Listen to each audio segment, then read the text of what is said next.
Hey guys, it's Nicole. I'm back with another video, and today's video is going to be about a play. So I've already made one video about a play that I've read that I picked up at a bookstore, and I liked the reactions I got from it, and I liked making it, and I really like talking about plays.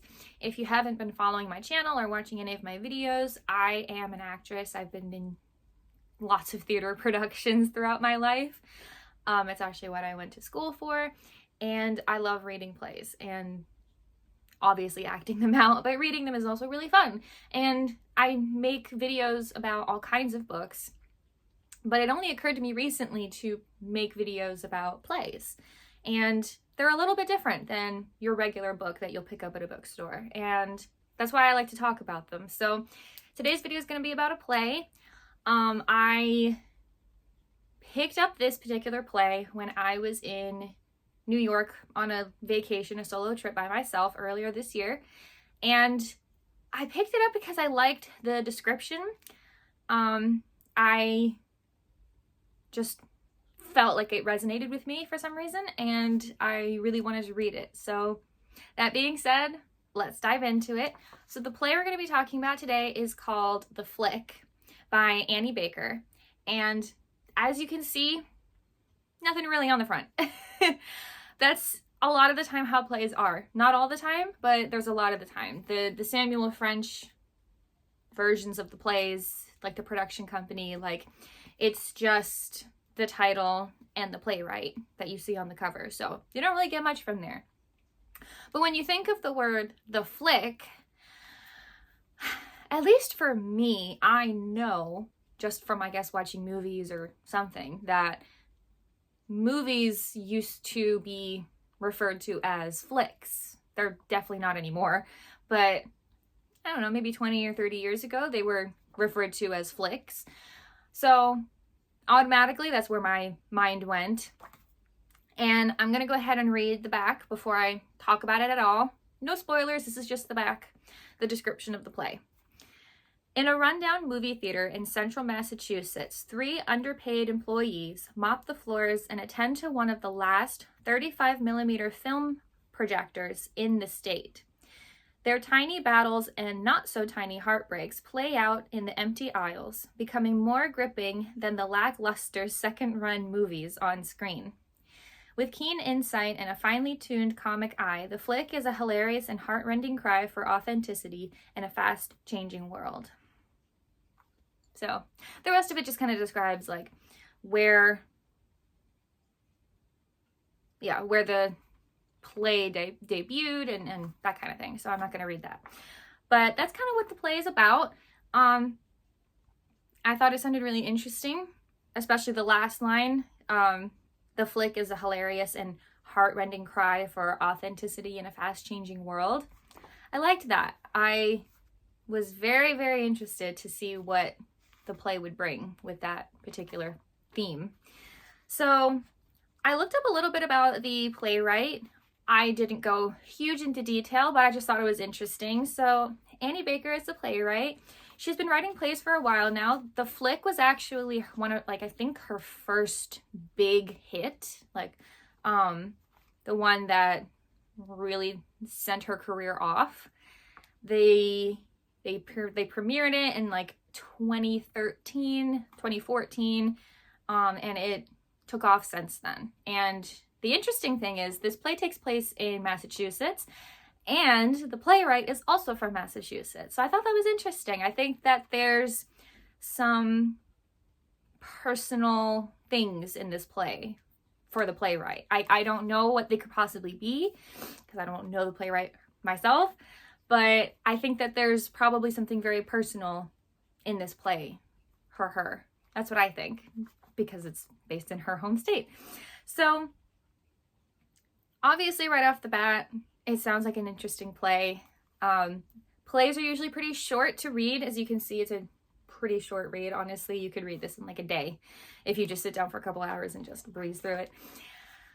But that's how it reads out, because when you're acting the play out in person, it's a lot longer, because that's just how it is. If I were to read this book out loud and act it out at the same time, it would take a lot longer than it would to just read it, like just read it in your head. So That's why they typically are pretty short. And I think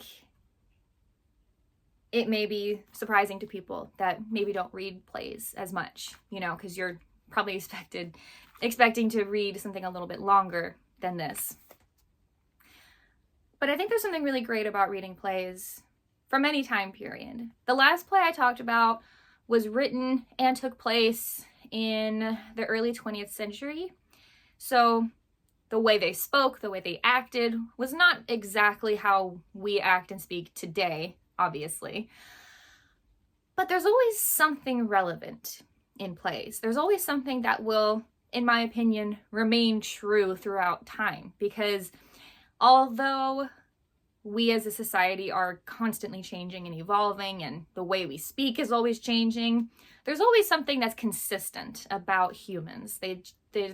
You'll see the similarities and all of the, what's the word I'm looking for?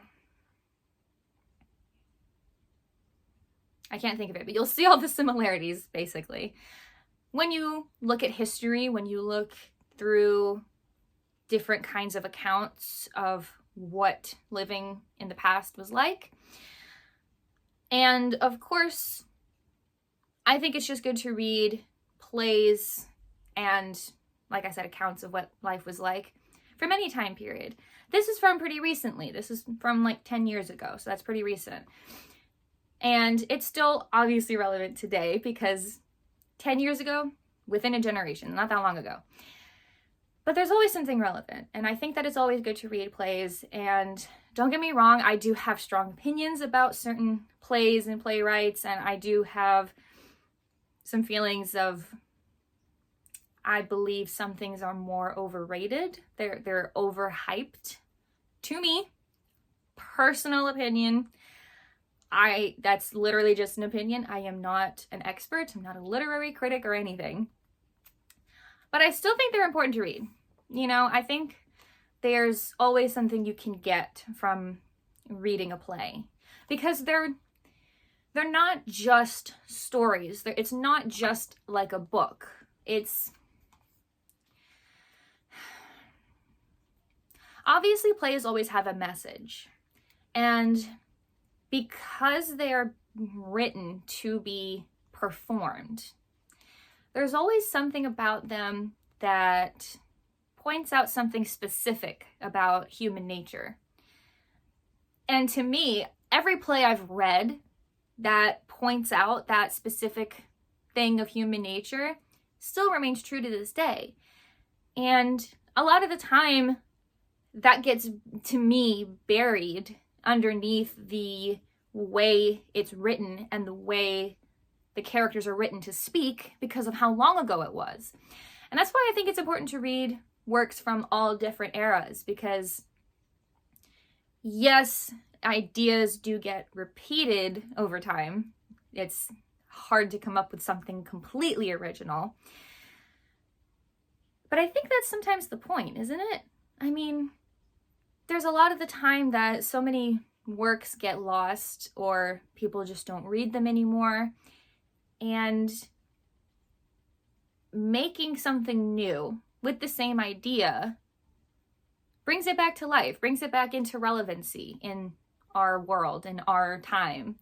So where am I going with that train of thought? I'm not really sure. My point is, I think it's good to read plays from all different time periods. This one is obviously pretty recent, and when you read a play like this versus one from like 100 years ago or more, it's always going to seem a little funny to read a play if you're not used to it, because the characters are written to speak. The dialogue is genuine. This is how this person is going to speak. Because when you typically read a book, like fantasy fiction, anything like that, and there's dialogue between characters, it's okay if it doesn't feel very real. You know what I mean? Like, you'll read two characters having a dialogue or like a conversation, and you're like, I just don't think that's exactly how people would talk. You know, there's a lot more filler words. There's more pauses in between speaking. You know, like and that kind of, like, the dialogue written in books is not exactly how people would speak. But in plays, it is written that way. And that's why if you ever read plays for your English class in middle school, high school, college, wherever you are, and your teacher is really getting on, what does that pause mean? Like, look at that ellipses. What does that mean? What are they doing with that pause? Like, I know it can be annoying, but there's truth in it, because the plays that you're reading are written to be spoken out loud, like you're actually having a conversation. And that's why it may feel a little bit different when you're reading them versus reading a novel. But I think it can be different, and different is really good. You know, it's always good to step outside of what you're used to.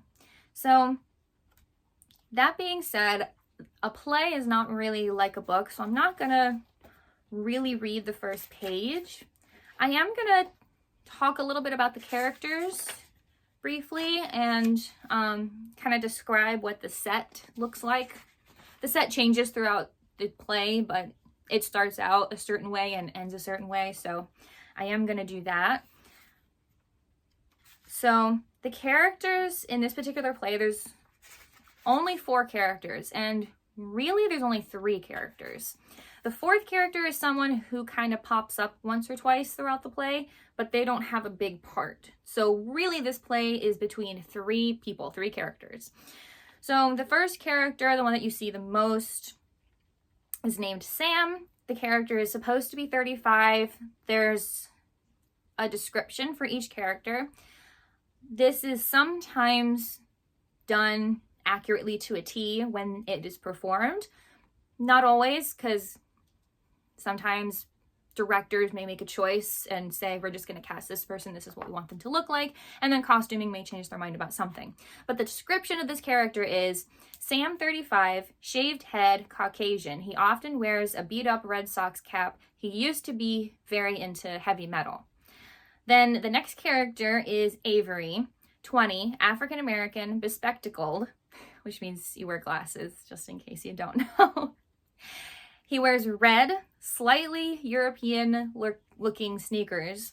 I actually don't know what that means, but apparently you can have sneakers that are European-looking. And he's in love with the movies, just movies in general.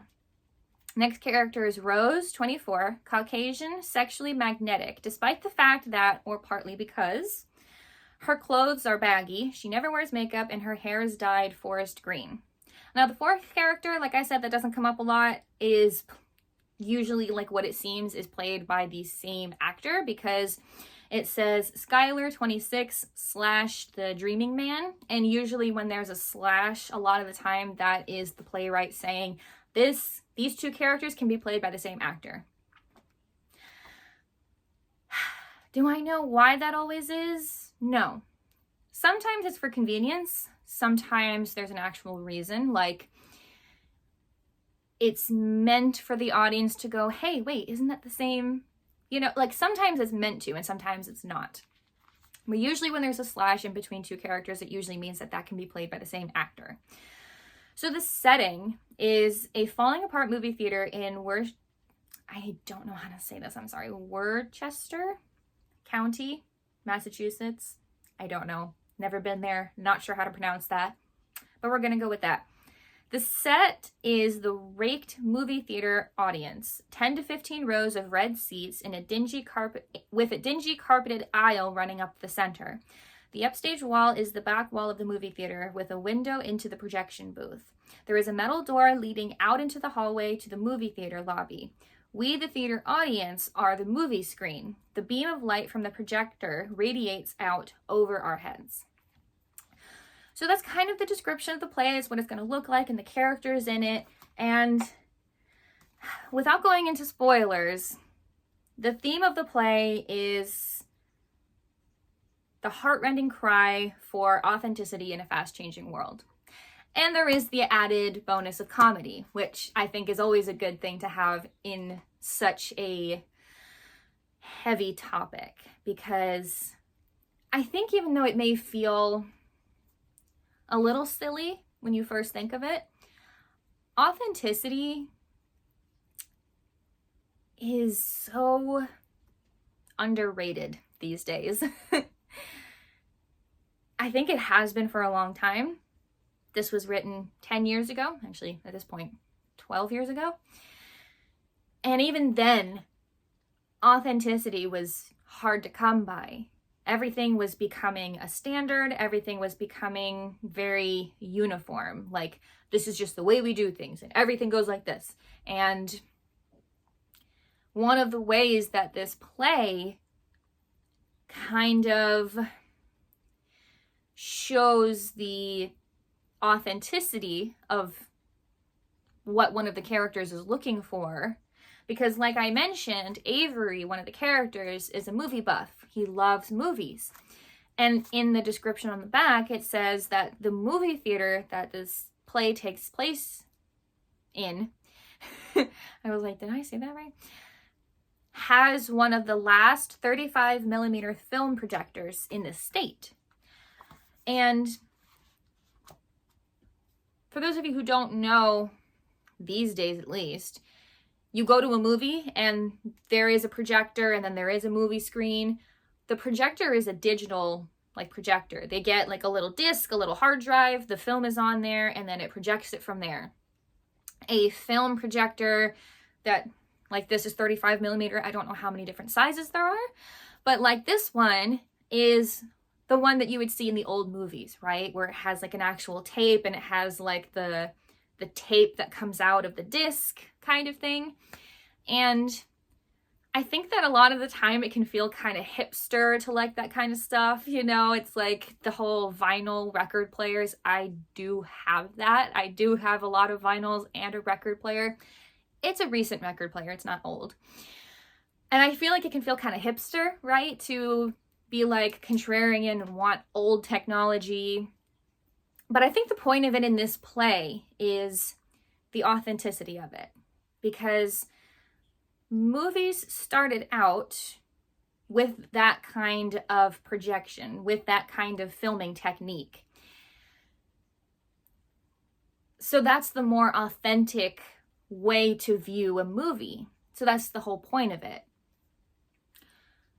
So I just think it's really cool and really interesting. And I think that's the whole theme of the play, which is really cool to me. I think it's a really good topic, a really good theme to make a play about.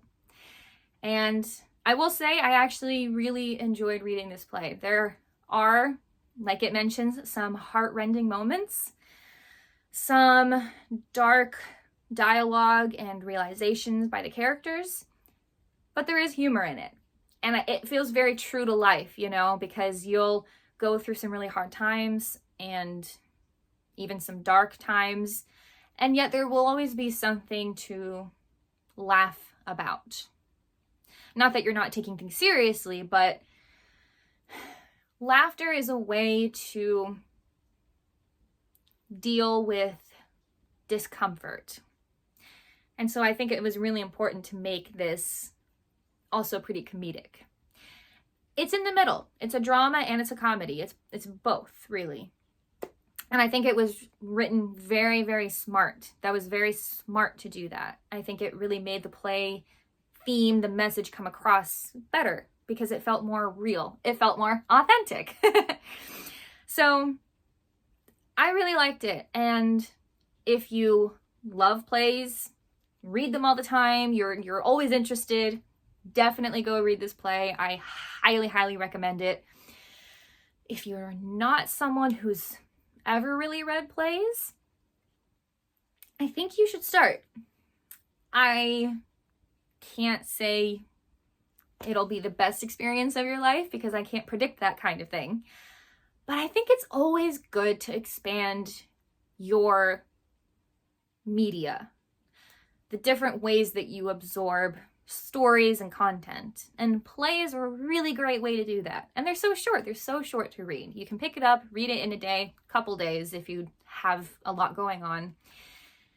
And I think it's just really good to read.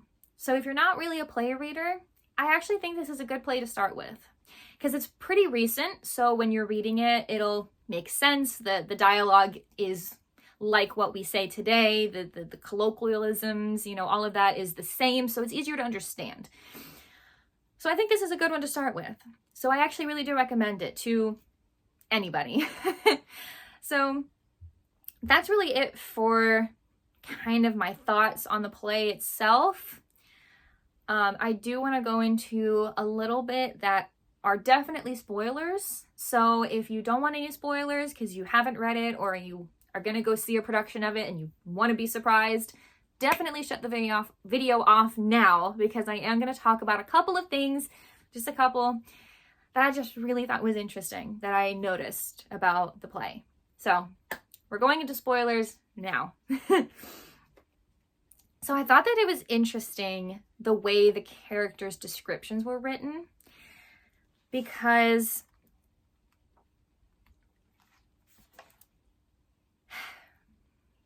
the first character, Sam, is written like he is kind of alternative, doesn't really want to, or at least didn't want to, blend in with the rest of the people, right? Because it says he used to be very into heavy metal. That's a pretty niche category of music to be into. It's a big category of music, but the energy and the way you dress and the way you act when you're into heavy metal is definitely an outlier to how most people are and how most people behave.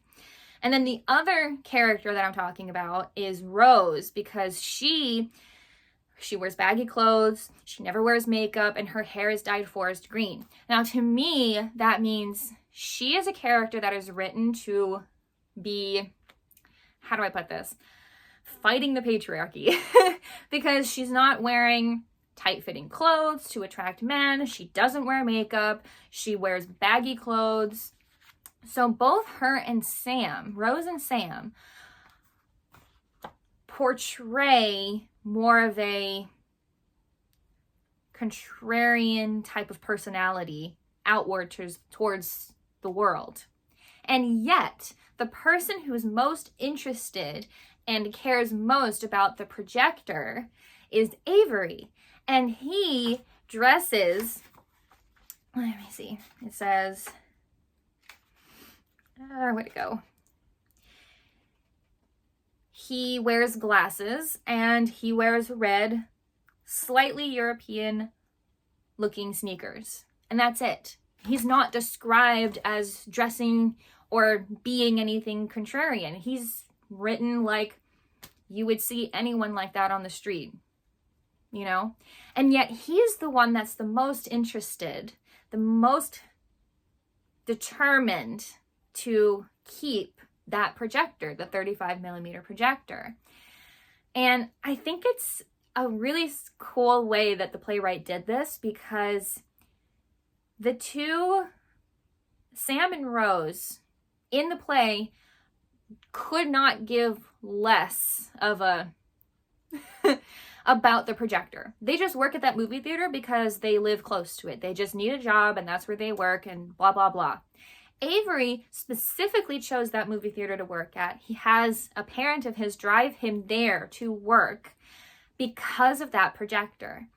And I think there's something there. You know what I mean? It's like a juxtaposition almost, because the two characters that want the world to see them as someone different don't really care about the actually authentically different things. And yet the one character that dresses like anybody else would really does care about the difference in the way the film is projected. Because to Avery, the authenticity of the movie itself comes through so much more prominently through a 35mm projector, because it was filmed that way originally, film was created that way originally, and that's the best way to get it through, and that's what matters the most. And so I thought that was a really cool way of writing the characters, and why I think most of the time they usually have the characters dressed pretty much exactly like the character descriptions, because there's a reason they're dressed like that. There's a reason that they come off that way to the outside world, to the audience, because it matters in the context of the play. And so I think that that's really cool. I thought that was a really cool way of writing that specific dynamic between the three characters. Now, there is a little bit also that I want to talk about with the characters, and then I'm going to stop because this is getting way too long. But Sam and Avery, the two guys of the play, basically have awkward chemistry the entire time. The play starts out, Sam is showing Avery the ropes, and neither of them can really hold a conversation between each other. It's awkward. Like, you read it and you're like, this is so hard to read. I feel like I'm like watching a date. It's like weird. Like, it's nothing romantic. It's just like neither of them knows how to talk to the other one or doesn't want to because they're just at work. But then later on in the play, Avery is the one that kind of loosens up a little bit. A little bit is revealed about his character. There's a slight monologue later on for Avery, revealing the tough time he has making and keeping friends, but he is determined to be himself. And I think that scares Sam, because Sam is always trying to keep people at arm's length. He's like, I'm not telling you too much about myself ever. I am giving you the bare minimum, the surface level of myself. And then we see the opposite from Avery. And it's still hard for him. You know, it takes a while into the play until we see Avery go, okay, this is what I'm feeling. How about you? What are you feeling? You know, it's not automatic, but it's there. It does happen. And it starts with Avery. And so Avery is the character that most parallels with the film projector. You know, the one authentic piece in a world that is so determined to be copycats, surface level. Doesn't really matter. I'm not going to let anyone in. I'm not going to be the best that I can be because I'm just going to do what everybody else is doing. And I thought that was a really cool comparison, because not only does Avery love the projector itself, he's basically like a human version of the projector. So I thought that was really cool. So there's all kinds of things you can discover when you're reading any kind of book, but especially plays. And that's why I think they're really cool to read. I think that they can be really important. You'll notice things that you're like, I don't think I've ever noticed that before when I've read anything. And the even better part is when you read something more than once, because usually you'll discover something different the next time you read it.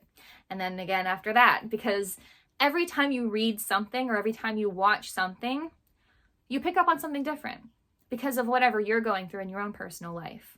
So that's what I think.